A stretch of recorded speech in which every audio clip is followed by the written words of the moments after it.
Hi everybody, I'm Pam Hastings, Education Specialist for Simplicity Pattern Company, and today we're going to make covered cording.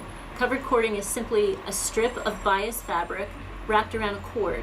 You can use it for the edge of pillows, you can use it on tote bags, and a number of projects. What you're going to do is take the cord that you're going to use and measure it. You're going to take a tape measure, wrap it around, and you're going to take the circumference of the cording plus the seam allowance. And that's how wide you're going to cut your bias strip.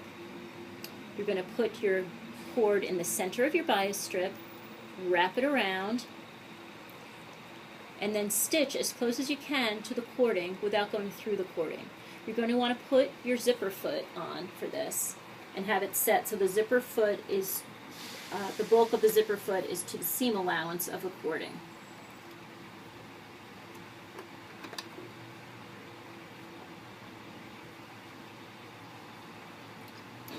So, now you can use a basting stitch for this because this is going to get enclosed in two other layers of fabric in the seam allowance, so it is going to be stitched again, so it's perfectly fine to use a large stitch length or a longer stitch length when you're doing this. Okay, and that's all there is to it. Over here I have a completed strip. Okay, and that's what your covered cord looks like. Now when you put it on your project, this project happens to be part of a tote bag that I'm working on, but it could just as easily be a pillow front or a cushion or a number of things. The main thing to remember is when you're putting your cording on to your fabric, it's going to go on the right side of the fabric. The corded edge, or the edge with the cording in it, is going to go towards the center of your project. And the raw edge of the covered cording and the raw edge of your project are going to be even. When you get to the curved area or the corner of your project, you're going to clip so you can make a nice smooth curve and there won't be any ripples in your cording. Now let me stitch the last corner here and show you how it's done, and then I'm going to show you a really neat way to finish it off at the edge.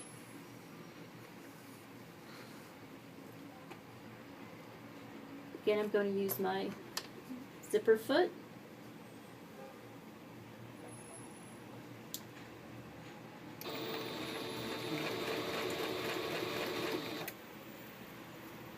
Now your cording gets basted in place on the right side of one of your garment pieces, and then you'll go back and sew your pillow or tote or whatever with the right sides together, and it'll be enclosed in the edges. And you can see I just very carefully sew around that curved edge.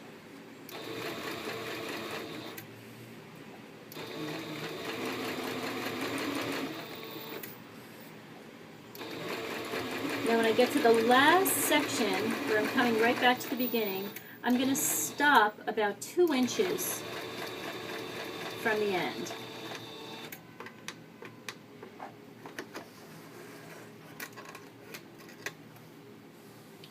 And what I've done is you're going to open up your piping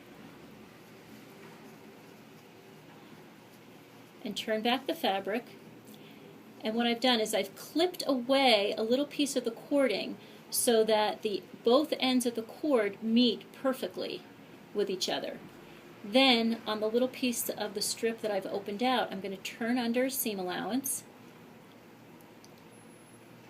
and then I'm going to wrap the two together. Make sure it's nice and smooth, and then you're just going to go back and continue stitching, and you'll have a nice clean edge, just one continuous strip at the end. And that's all there is to it.